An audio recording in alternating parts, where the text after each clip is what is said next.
Chapter 2. Those whom the hurricane had just thrown on this coast were neither aeronauts by profession nor amateurs.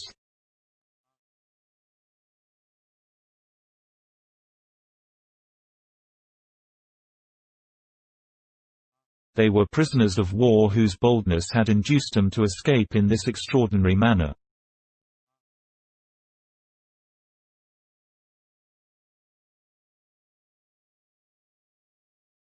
"100 times they had almost perished.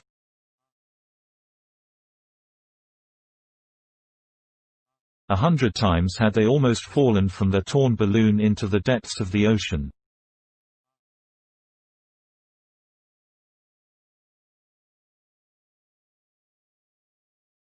But heaven had reserved them for a strange destiny, and after having, on the 20th of March, escaped from Richmond, besieged by the troops of General Ulysses Grant, they found themselves 7,000 miles from the capital of Virginia, which was the principal stronghold of the South, during the terrible War of Secession.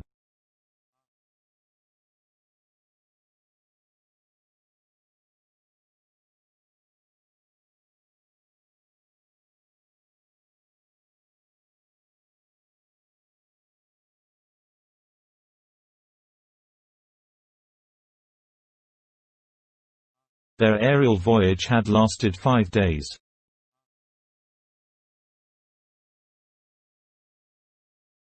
The curious circumstances which led to the escape of the prisoners were as follows.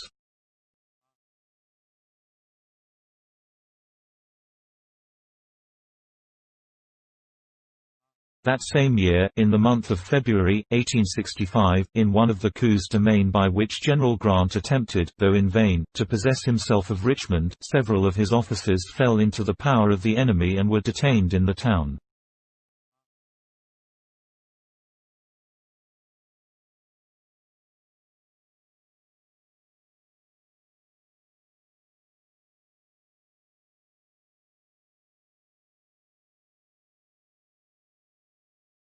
One of the most distinguished was Captain Cyrus Harding.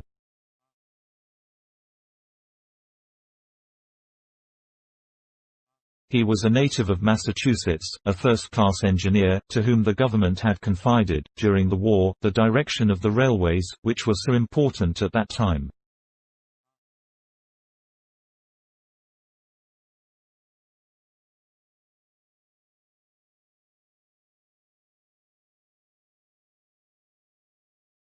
A true northerner, thin, bony, lean, about 45 years of age, his close-cut hair and his beard, of which he only kept a thick moustache, were already getting gray.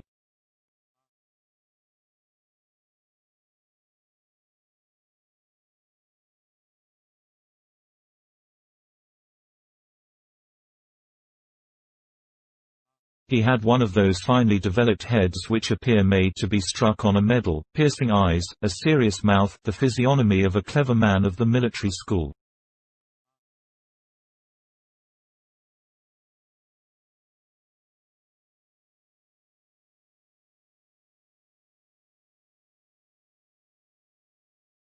He was one of those engineers who began by handling the hammer and pickaxe, like generals who first act as common soldiers.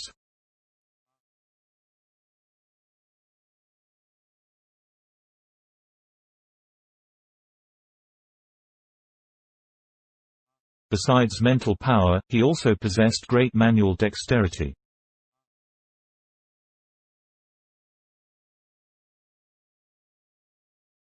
His muscles exhibited remarkable proofs of tenacity.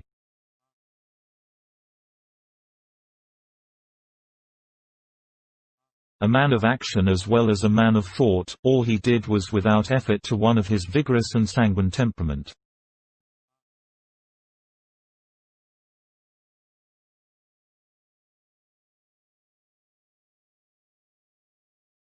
Learned, clear-headed, and practical, he fulfilled in all emergencies those three conditions which united ought to ensure human success: activity of mind and body, impetuous wishes, and powerful will.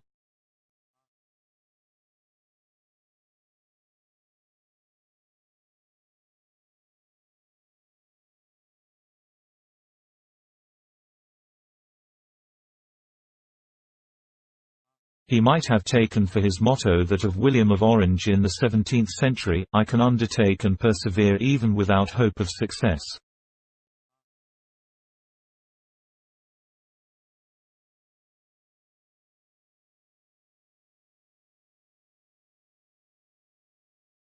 Cyrus Harding was courage personified.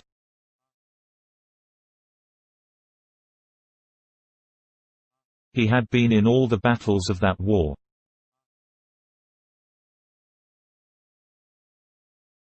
After having begun as a volunteer at Illinois, under Ulysses Grant, he fought at Paducah, Belmont, Pittsburgh Landing, at the Siege of Corinth, Port Gibson, Black River, Chattanooga, the Wilderness, on the Potomac, everywhere and valiantly, a soldier worthy of the general who said, "I never count my dead."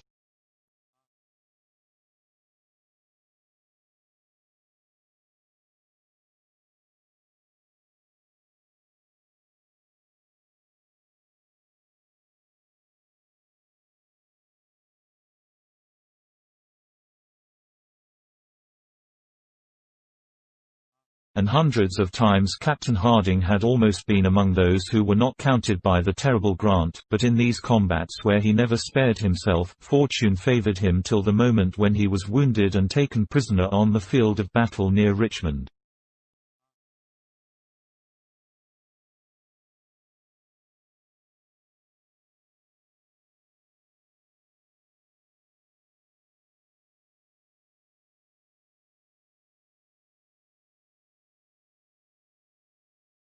At the same time and on the same day another important personage fell into the hands of the Southerners.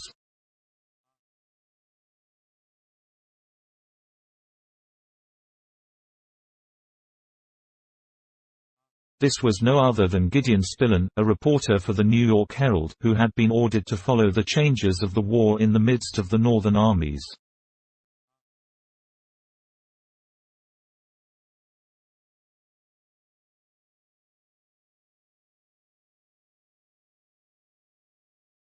Gideon Spilett was one of that race of indomitable English or American chroniclers, like Stanley and others, who stop at nothing to obtain exact information, and transmit it to their journal in the shortest possible time.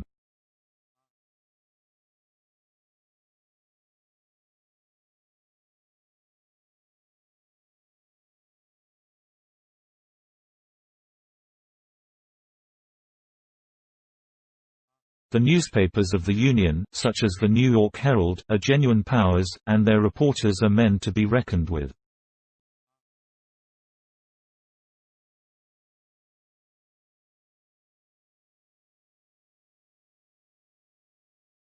Gideon Spilett ranked among the first of those reporters, a man of great merit, energetic, prompt and ready for anything, full of ideas, having traveled over the whole world, soldier and artist, enthusiastic in council, resolute in action, caring neither for trouble, fatigue, nor danger, when in pursuit of information, for himself first, and then for his journal, a perfect treasury of knowledge on all sorts of curious subjects, of the unpublished, of the unknown, and of the impossible.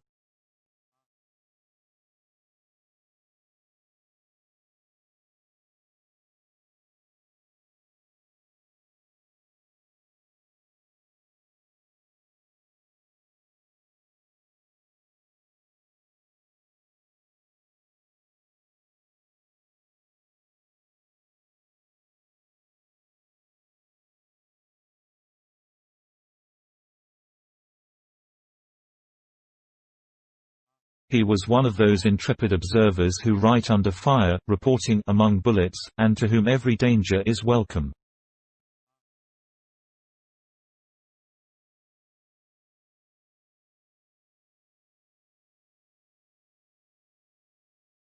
He also had been in all the battles, in the first rank, revolver in one hand, notebook in the other, grape shot never made his pencil tremble.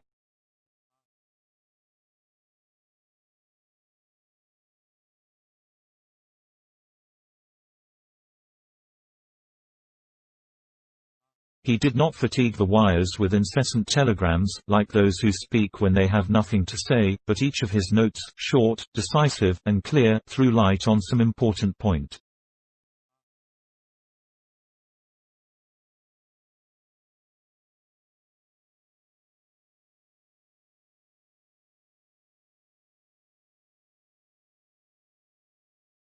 Besides, he was not wanting in humor.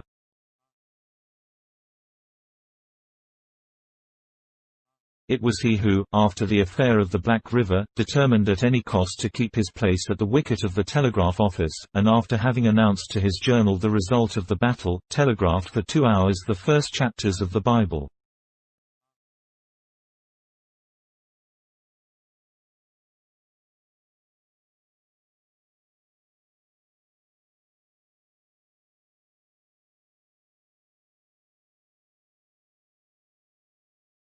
It cost the New York Herald $2,000, but the New York Herald published the first intelligence.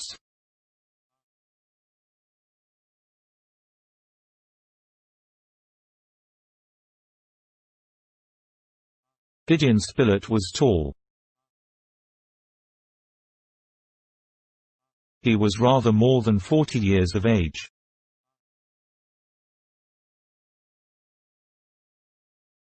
Light whiskers bordering on red surrounded his face.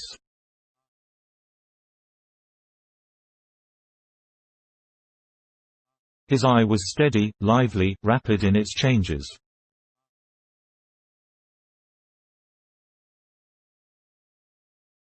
It was the eye of a man accustomed to take in at a glance all the details of a scene.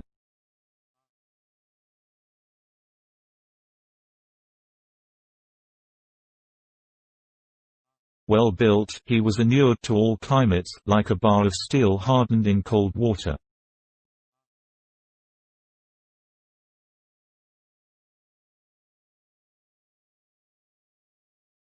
For 10 years Gideon Spilett had been the reporter of the New York Herald, which he enriched by his letters and drawings, for he was as skillful in the use of the pencil as of the pen.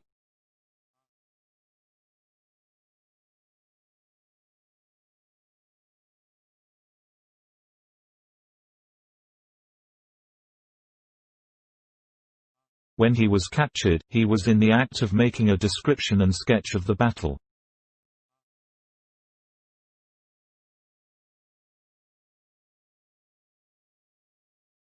The last words in his notebook were these: "A Southern rifleman has just taken aim at me, but—" The Southerner notwithstanding missed Gideon Spilett, who, with his usual fortune, came out of this affair without a scratch.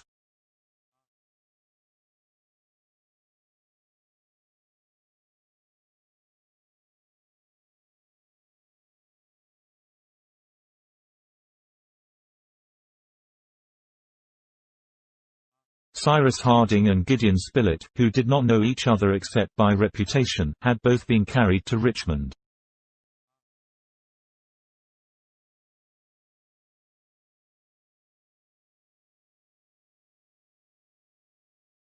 The engineer's wounds rapidly healed, and it was during his convalescence that he made acquaintance with the reporter.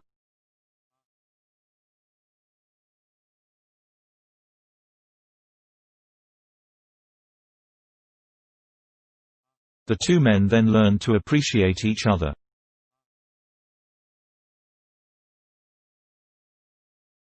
Soon their common aim had but one object, that of escaping, rejoining Grant's army, and fighting together in the ranks of the Federals.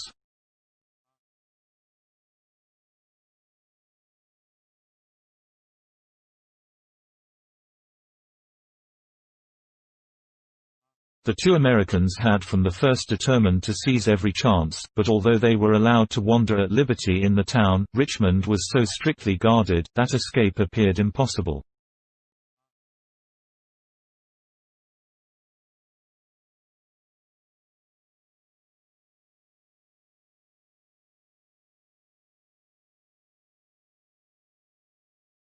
In the meanwhile Captain Harding was rejoined by a servant who was devoted to him in life and in death.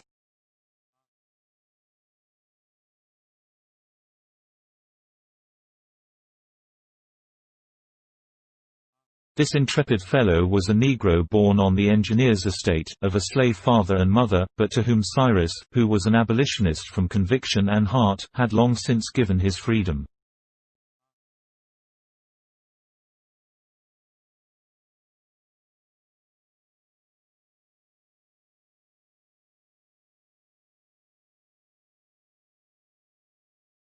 The once slave, though free, would not leave his master.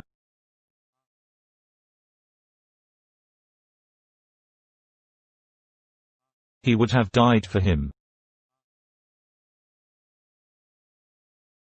He was a man of about 30, vigorous, active, clever, intelligent, gentle, and calm, sometimes naive, always merry, obliging, and honest.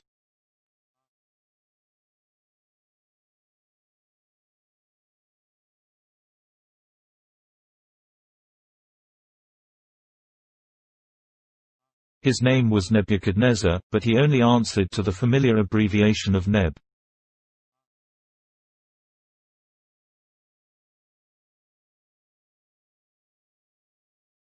When Neb heard that his master had been made prisoner, he left Massachusetts without hesitating an instant, arrived before Richmond, and by dint of stratagem and shrewdness, after having risked his life 20 times over, managed to penetrate into the besieged town.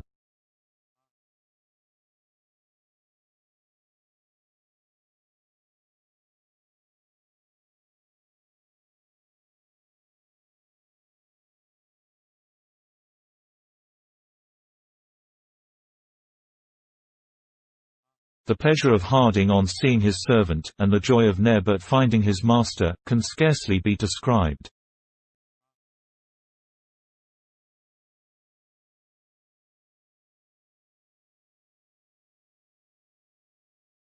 But though Neb had been able to make his way into Richmond, it was quite another thing to get out again, for the northern prisoners were very strictly watched.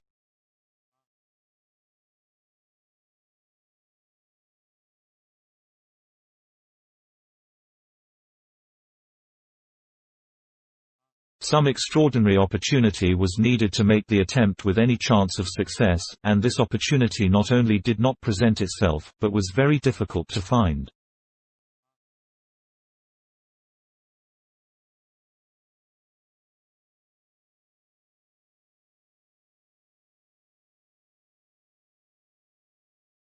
Meanwhile, Grant continued his energetic operations.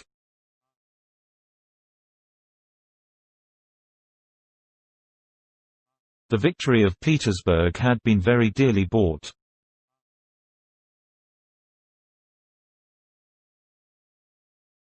His forces, united to those of Butler, had as yet been unsuccessful before Richmond, and nothing gave the prisoners any hope of a speedy deliverance.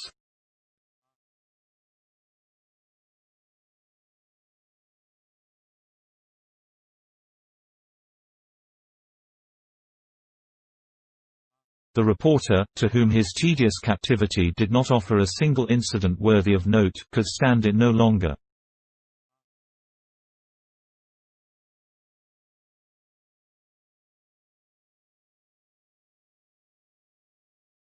His usually active mind was occupied with one sole thought: how he might get out of Richmond at any cost.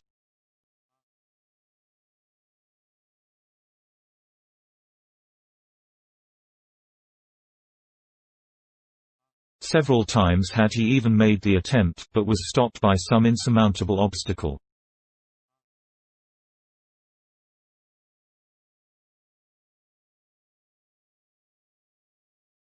However, the siege continued, and if the prisoners were anxious to escape and join Grant's army, certain of the besieged were no less anxious to join the Southern forces.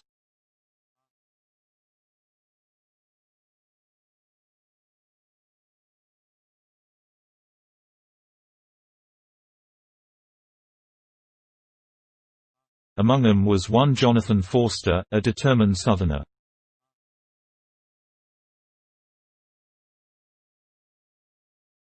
The truth was, that if the prisoners of the secessionists could not leave the town, neither could the secessionists themselves while the Northern army invested it.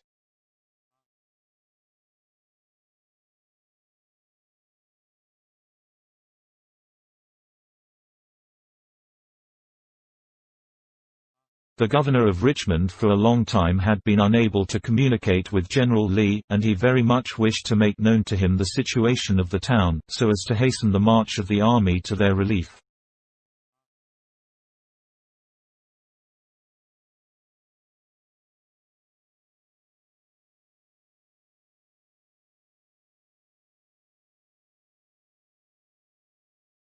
Thus Jonathan Forster accordingly conceived the idea of rising in a balloon, so as to pass over the besieging lines, and in that way reach the secessionist camp.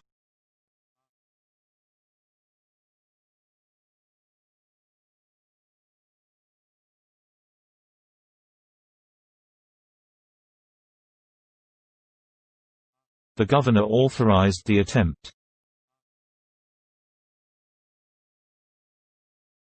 A balloon was manufactured and placed at the disposal of Forster, who was to be accompanied by 5 other persons.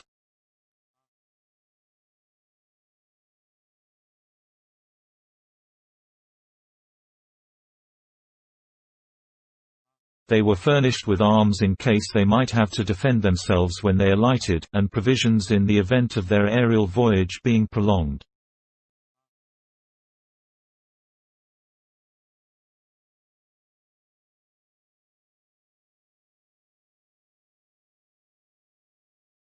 The departure of the balloon was fixed for the 18th of March.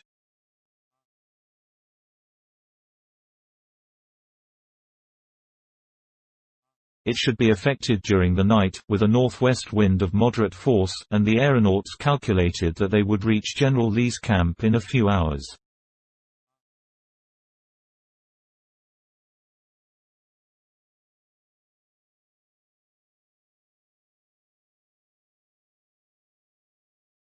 But this northwest wind was not a simple breeze.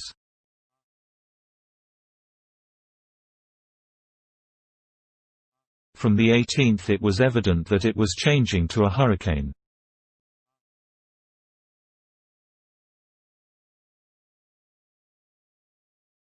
The tempest soon became such that Forster's departure was deferred, for it was impossible to risk the balloon and those whom it carried in the midst of the furious elements.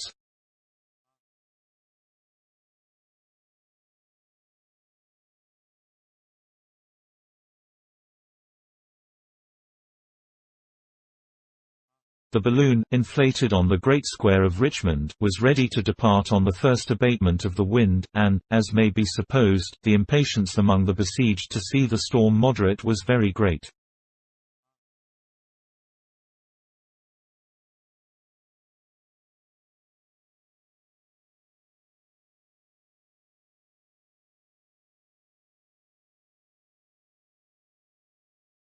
The 18th, the 19th of March passed without any alteration in the weather.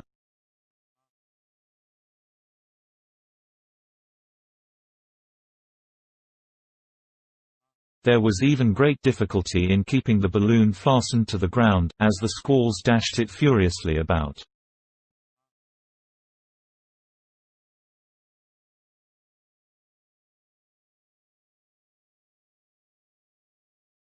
The night of the 19th passed, but the next morning the storm blew with redoubled force. The departure of the balloon was impossible.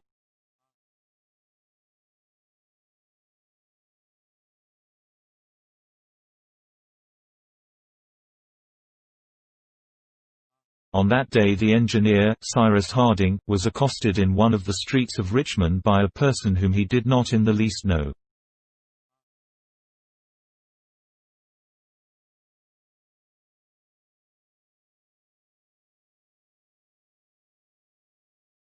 This was a sailor named Pencroft, a man of about 35 or 40 years of age, strongly built, very sunburnt, and possessed of a pair of bright sparkling eyes and a remarkably good physiognomy.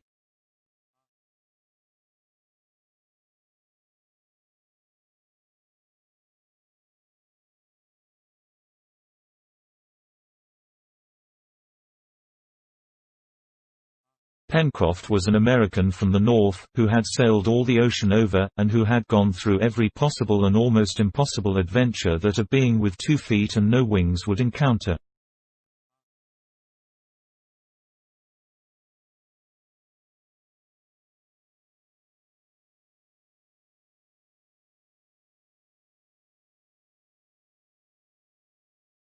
It is needless to say that he was a bold, dashing fellow, ready to dare anything and was astonished at nothing.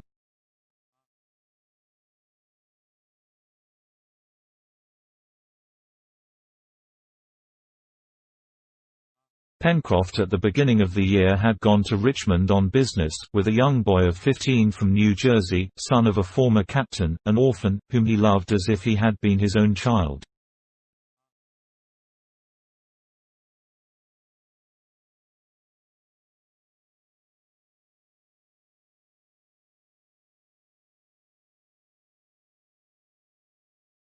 Not having been able to leave the town before the first operations of the siege, he found himself shut up, to his great disgust, but, not accustomed to succumb to difficulties, he resolved to escape by some means or other.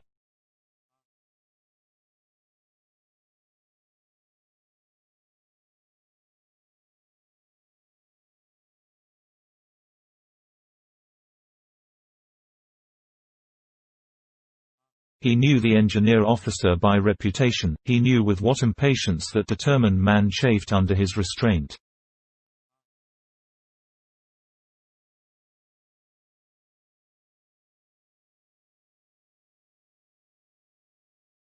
On this day he did not, therefore, hesitate to accost him, saying, without circumlocution, "Have you had enough of Richmond, Captain?"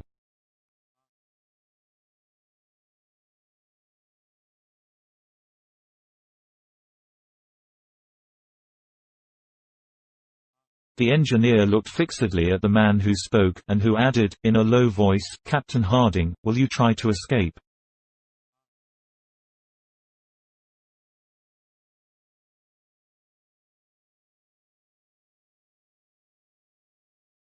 When, asked the engineer quickly, and it was evident that this question was uttered without consideration, for he had not yet examined the stranger who addressed him.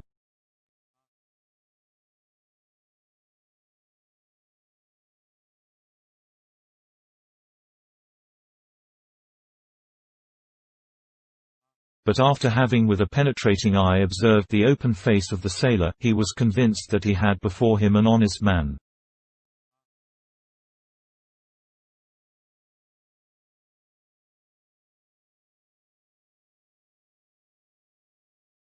"Who are you?" he asked briefly. Pencroft made himself known. "Well," replied Harding, "and in what way do you propose to escape?"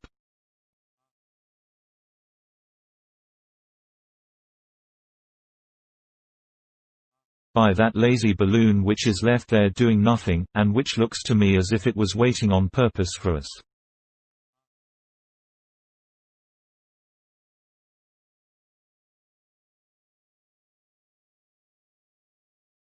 There was no necessity for the sailor to finish his sentence.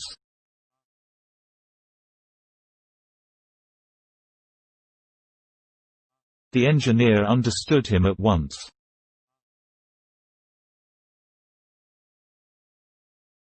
He seized Pencroft by the arm, and dragged him to his house.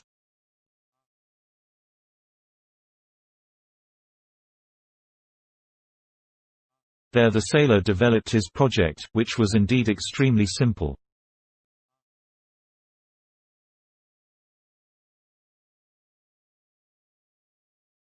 They risked nothing but their lives in its execution.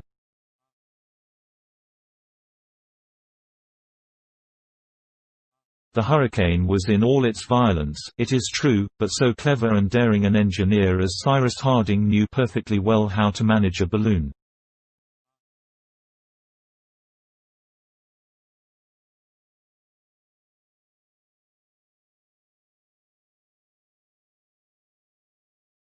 Had he himself been as well acquainted with the art of sailing in the air as he was with the navigation of a ship, Pencroft would not have hesitated to set out, of course taking his young friend Herbert with him, for, accustomed to brave the fiercest tempests of the ocean, he was not to be hindered on account of the hurricane.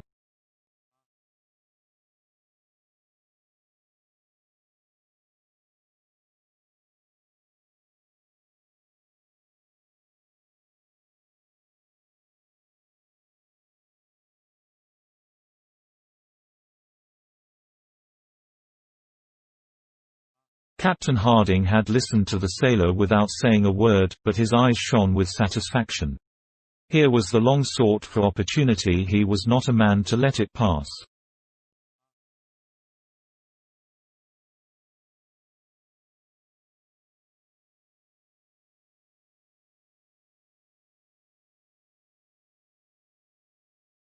The plan was feasible, though, it must be confessed, dangerous in the extreme.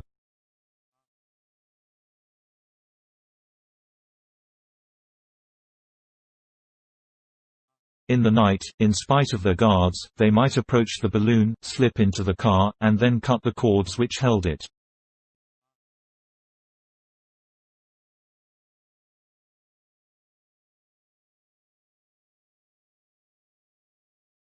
There was no doubt that they might be killed, but on the other hand they might succeed, and without this storm.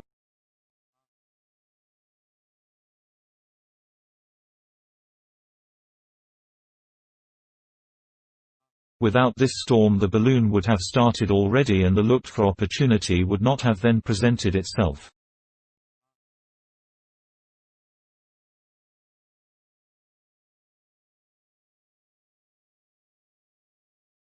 "I am not alone," said Harding at last.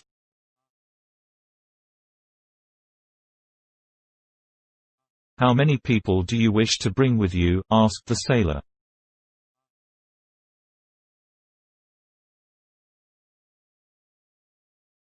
"Two, my friend Spilett, and my servant Neb."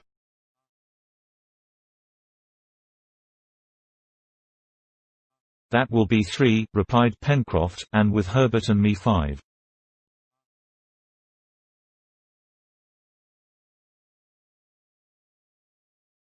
"But the balloon will hold 6. "That will be enough, we will go," answered Harding in a firm voice.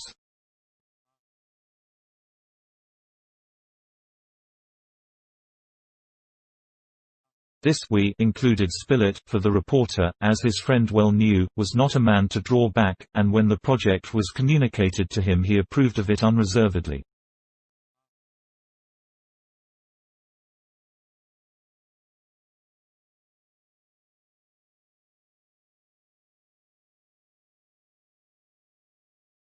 What astonished him was, that so simple an idea had not occurred to him before.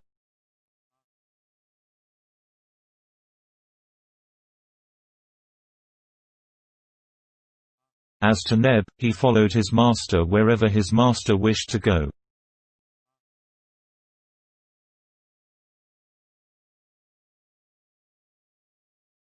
"This evening, then," said Pencroft, "we will all meet out there."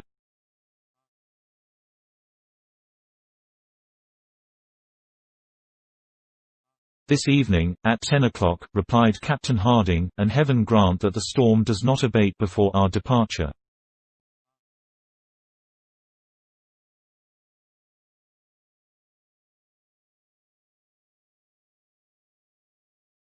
Pencroft took leave of the two friends, and returned to his lodging, where young Herbert Brown had remained.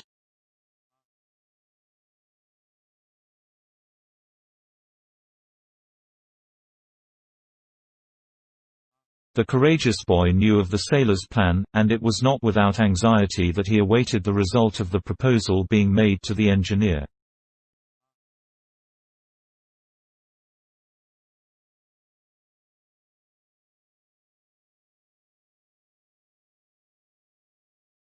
Thus 5 determined persons were about to abandon themselves to the mercy of the tempestuous elements.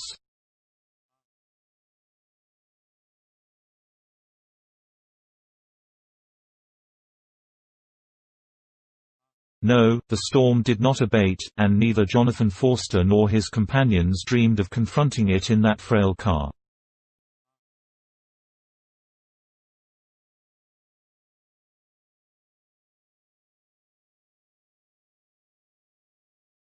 It would be a terrible journey.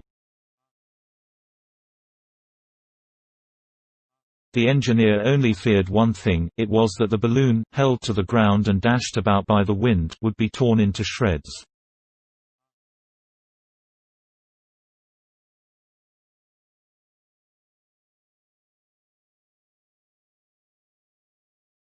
For several hours he roamed round the nearly deserted square, surveying the apparatus.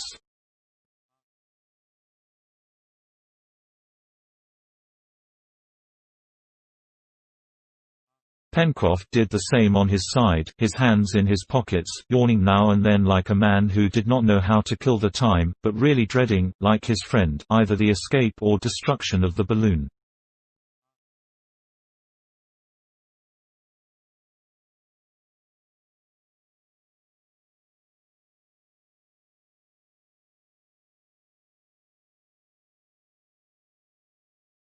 Evening arrived.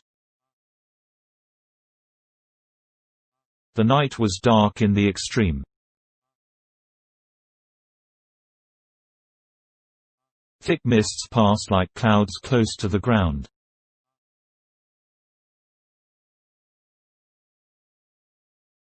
Rain fell mingled with snow. It was very cold.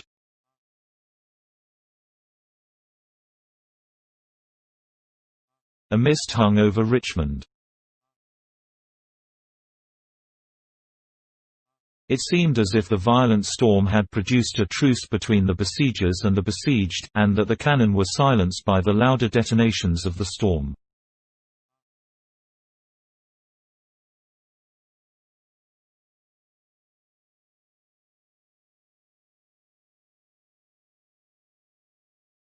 The streets of the town were deserted.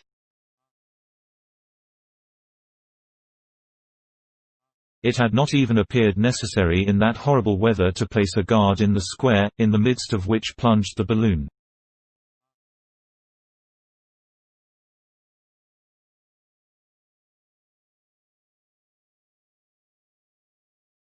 Everything favored the departure of the prisoners, but what might possibly be the termination of the hazardous voyage they contemplated in the midst of the furious elements.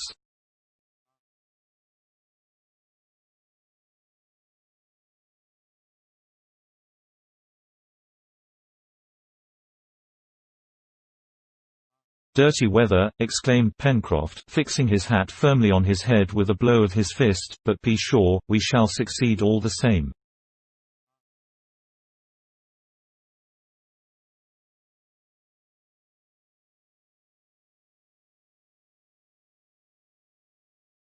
At 9:30, Harding and his companions glided from different directions into the square, which the gas lamps, extinguished by the wind, had left in total obscurity.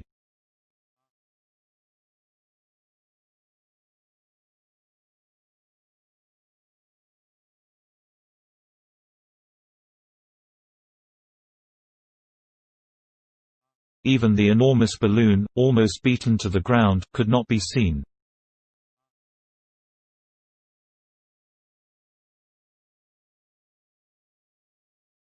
Independently of the sacks of ballast, to which the cords of the net were fastened, the car was held by a strong cable passed through a ring in the pavement.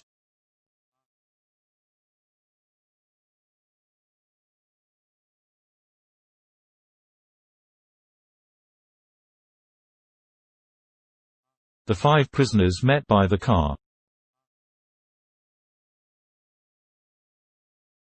They had not been perceived, and such was the darkness that they could not even see each other.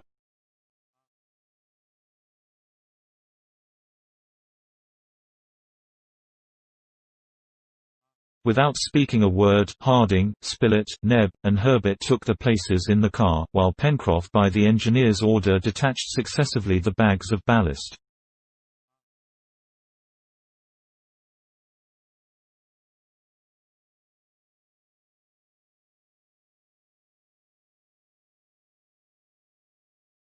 It was the work of a few minutes only, and the sailor rejoined his companions.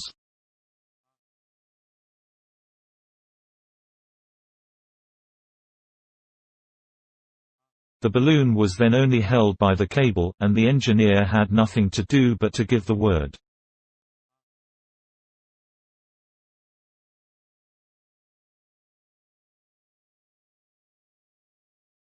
At that moment a dog sprang with a bound into the car.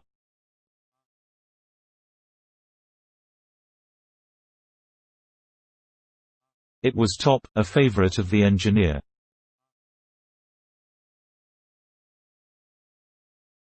The faithful creature, having broken his chain, had followed his master.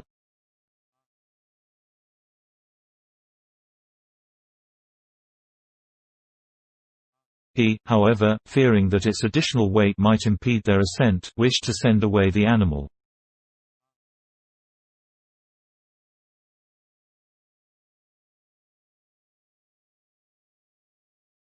"One more will make but little difference, poor beast," exclaimed Pencroft, heaving out 2 bags of sand, and as he spoke letting go the cable. The balloon, ascending in an oblique direction, disappeared, after having dashed the car against 2 chimneys, which it threw down as it swept by them.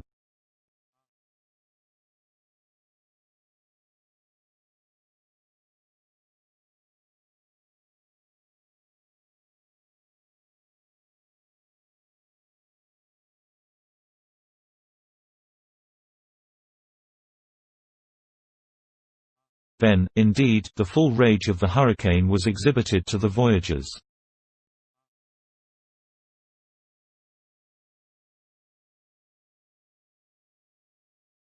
During the night the engineer could not dream of descending, and when day broke, even a glimpse of the earth below was intercepted by fog.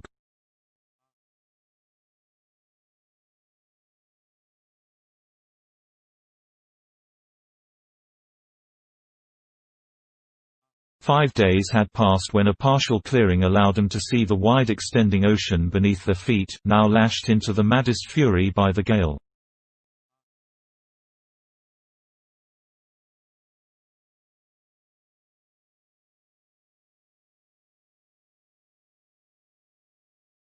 Our readers will recollect what befell these 5 daring individuals who set out on their hazardous expedition in the balloon on the 20th of March.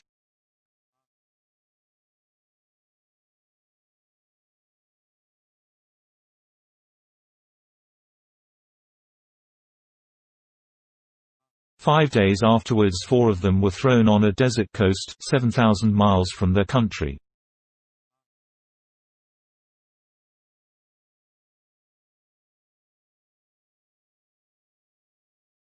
But one of their number was missing, the man who was to be their guide, their leading spirit, the engineer, Captain Harding.